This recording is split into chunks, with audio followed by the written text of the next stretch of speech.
Hello friends, welcome to Gomathi's kitchen. இன்னைக்கு நம்ம பார்க்க போற ரெசிபி பாத்தீங்க அப்படினா ஸ்ட்ரீட் ஸ்டைல் பாவ் பஜ்ஜி எப்படி செய்யலாம்ங்கறத தான் பார்க்க போறோம். பாவ் பஜ்ஜி செய்யறது பாத்தீங்கன்னா ரொம்ப ஒரு ஈஸியான ரெசிபி. அத வந்து நம்ம கடைகள்லயோ இல்ல ஹோட்டல்லயோ வாங்கி தராம வீட்லயே ரொம்ப ஒரு சுத்தமான முறையில அதை விட ரொம்ப நல்லா டேஸ்டாவே செய்யலாம். இப்போ வாங்க இந்த பாவ் பஜ்ஜி எப்படி செய்யலாம்ங்கறத பாத்துருவோம். கோமதிஸ் கிச்சனை சப்ஸ்கிரைப் பண்ணாதவங்க சப்ஸ்கிரைப் பட்டனை பிரஸ் பண்ணிக்கோங்க. உடனுக்குடனே அப்டேட் வேணும் அப்படின்னா பக்கத்தில் இருக்க பெல் பட்டனில் ஆல்ங்கிற ஆப்ஷனை மறக்காமல் ப்ரெஸ் பண்ணி வச்சுக்கோங்க. இப்போ இந்த பாவ் பாஜி செய்கிறதுக்கு நம்ம காய்கறிகள்லாம் வேக வச்சுக்க போகிறோம். அதுக்கு நல்லா ஒரு பெரிய குக்கராக எடுத்துக்கோங்க. இதில் காய்கறிகள்னு பார்த்தீங்கன்னா முதல்ல சேர்க்க போகிறது உருளைக்கிழங்கு. ஒரு மீடியம் சைஸில் உருளைக்கிழங்கு 4 உருளைக்கிழங்கை தோலை சீவிட்டு நறுக்கி வச்சுருக்கிறேன். இது கட் பண்ணினதோட அளவுன்னு பார்த்தீங்கன்னா கிட்டத்தட்ட ஒரு 2 கப்பு அளவுக்கு இருக்கும் உங்களுக்கு. இப்போ அடுத்தது வந்து ஃப்ரோசன் பச்சை பட்டாணி ஒரு 1/2 கப் அளவுக்கு சேர்த்துருக்குறேன். இப்போ இதிலேயே ஒரே ஒரு கேரட் நறுக்கினது பார்த்திங்கன்னா ஒரு 3/4 கப் அளவுக்கு சேர்த்துக்கலாம். அடுத்தது வந்து இதில் நல்ல நிறமாக இருக்கிறதுக்கு கலர் எதுவும் சேர்க்காம நல்லா பாவ் பாஜி கலருக்கு வர்றதுங்கிறதுக்காக கொஞ்சமாக வந்து பீட்ரூட் சேர்த்துருக்குறேன். அதிகமாக போட்டுற வேண்டாம். இப்போ இதில் வந்து தேவையான அளவு தண்ணி ஒரு 2லேருந்து 2.5 கப் அளவுக்கு தண்ணி சேர்த்துக்கோங்க, சரியாக இருக்கும். இப்போ இந்த காய்கறிகளுக்கு மட்டும் தேவையான அளவு உப்பு ஒரு 1/2 டீஸ்பூன் அளவுக்கு சேர்த்துக்கோங்க. இப்போ இது எல்லாத்தையுமே நல்லா கலந்துட்டு வேக வச்சுக்கலாம். குக்கரை மூடி ப்ரெஷர் வச்சுட்டு ஒரு மிதமான தீயில் ஒரு 2லேருந்து 3 விசில் விடுங்க. நல்லா பக்குவமாக வெந்து வந்துடும். இப்போ பார்த்தீங்கன்னா நான் வந்து ஒரு 3 விசில் வச்சுருந்தேன். குக்கரில் ப்ரெஷர் வந்து ரிலீஸ் ஆகிடுச்சு. ஓப்பன் பண்ணி பார்த்துடலாம். காய்கறிகள் நல்லா வெந்து வந்திருக்கு. இந்த அளவுக்கு வெந்தால் போதும். கொஞ்சம் குழஞ்சாலும் பரவாயில்ல, ஏன்னா நம்ம அதை மசிச்சு தான் விட போகிறோம். இப்போ இதில் வந்து மசிக்க வேணாம், நம்ம பாஜியில் கலந்துட்டு அதுக்கப்புறமா மசிச்சுக்குவோம். இப்போ நம்ம பாஜி செய்ய ஆரம்பிச்சிடலாம். அதுக்கு ஒரு பேனை சூடு பண்ணிவிட்டு இதில் ஒரு 2 டீஸ்பூன் அளவுக்கு வெண்ணெய் சேர்த்துக்கோங்க. இந்த பாவ் பாஜிக்கு வந்து அந்த வெண்ணெயோட டேஸ்ட்டு தான் ரொம்ப நல்லாயிருக்கும். இப்போ இதில் தாளிக்கிறதுக்கு 1/4 டீஸ்பூன் அளவுக்கு சீரகம் சேர்த்துக்கலாம். இப்போ இந்த சீரகம் நல்லா பொரியட்டும். இப்போ இந்த அளவுக்கு பொரிஞ்சு வந்ததுக்கப்புறமா இதில் நம்ம வெங்காயம் சேர்த்துக்கலாம். மீடியம் சைஸில் 2 வெங்காயம் நறுக்கினது கிட்டத்தட்ட ஒரு 1/2 கப் அளவுக்கு இருக்கும், அதை சேர்த்துக்கோங்க. இப்போ இந்த வெங்காயத்தோடைய ஒரே ஒரு குடைமிளகாய் நறுக்கினது 3/4 கப் அளவுக்கு இருக்கும். இந்த வெங்காயம் எவ்வளோ சேர்க்குறோமோ அதில் ஒரு பாதி பங்காவது நம்ம குடைமிளகாய் சேர்க்கணும். அப்போ தான் வந்து இந்த பாஜியோட ஃப்ளேவர் உங்களுக்கு ரொம்ப நல்லாயிருக்கும். இப்போ இந்த வெங்காயம் குடைமிளகாய் ரெண்டுமே நல்லா வெந்து வதங்கி வரட்டும். இப்போ பார்த்தீங்கன்னா ஓரளவு நல்ல நிறம் மாறி வதங்கி வந்துருச்சு. செவக்கணும்னு அவசியம் இல்லை.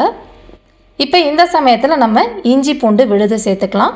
ஒரு 2 டீஸ்பூன் கிட்டத்தட்ட ஒரு 3/4 டேபிள் ஸ்பூன் அளவுக்கு இஞ்சி பூண்டு விழுது சேர்த்துருக்குறேன். இப்போ இதோட பச்சை வாசனை போகிற அளவுக்கு வதக்கிக்கோங்க. இப்போ பார்த்தீங்கன்னா இஞ்சி பூண்டோட பச்சை வாசனைலாம் போய் நல்லா வதங்கி வந்துருச்சு. இப்போ இந்த சமயத்தில் மசாலாலாம் சேர்க்க ஆரம்பிக்கலாம். முதல்ல சேர்க்க போகிறதுன்னு பார்த்தீங்கன்னா கசூரி மேத்தி, அதாவது காஞ்ச வெந்தயக்கீரை ஒரு 1 டீஸ்பூன் அளவுக்கு எடுத்து நல்லா பொடிச்சிட்டு சேர்த்துக்கோங்க.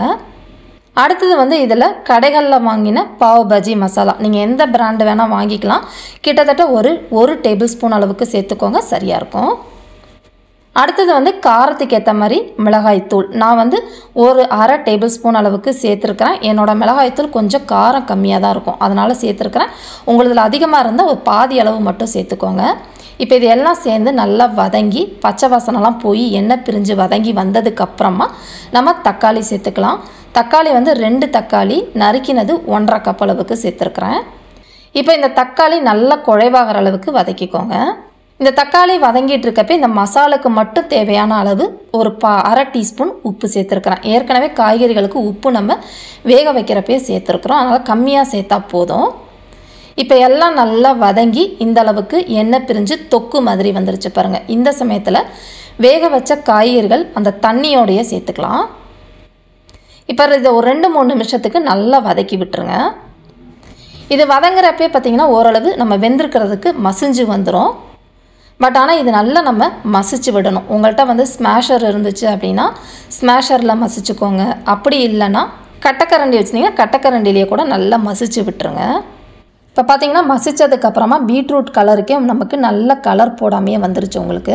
இப்போ இந்த கிரேவி வந்து ரொம்ப திக்காக இருக்குது. அதனால் இதில் நல்லா கொதிக்கிற தண்ணி ஒரு அரை கப்லேருந்து 3/4 கப் அளவுக்கு சேர்த்துக்கோங்க. பச்சை தண்ணி சேர்க்க வேண்டாம்.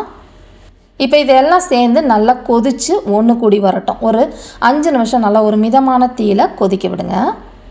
இது கொதிச்சிட்ருக்கப்போ கடைசியாக வந்து ஒரு 1/4 டீஸ்பூன் அளவுக்கு கரம் மசாலா பொடி சேர்த்துருக்குறேன். அதை வந்து இப்போ தான் சேர்க்கணும், முன்னாடியே சேர்க்கக்கூடாது. இப்போ சேர்த்தா தான் நல்லா வாசனையாக இருக்கும் உங்களுக்கு. சேர்த்துட்டு கலந்து விட்டுருங்க. இப்போ பார்த்தீங்கன்னா ஒரு 5 நிமிஷம் ஒரு மூடி வச்சு வேக வச்சுருந்தேன். ஏன்னா வந்து சட சட வெளியில் அடிக்க ஆரம்பிச்சது. இப்போ உங்களுக்கு பார்க்குறப்பே தெரியும்னு நினைக்கிறேன். நல்ல எண்ணெய் பிரிஞ்சு கிரேவியும் நல்லா திக்காக வந்திருக்கு. கலந்து விட்டுருங்க. இந்த பாஜி வந்து ரொம்ப தண்ணியாகவும் இருக்கக்கூடாது, ரொம்ப திக்காகவும் இருக்கக்கூடாது. இந்த கன்சிஸ்டன்சியில் இருந்துச்சுன்னா ஆறினதுக்கப்புறமும் சாப்பிட்றதுக்கு உங்களுக்கு சரியாக இருக்கும். இப்போ இதில் கடைசியாக கொஞ்சமாக எலுமிச்சம்பழ சாறு ஒரு 1/2 டேபிள் ஸ்பூன் அளவுக்கு சேர்த்துக்கோங்க.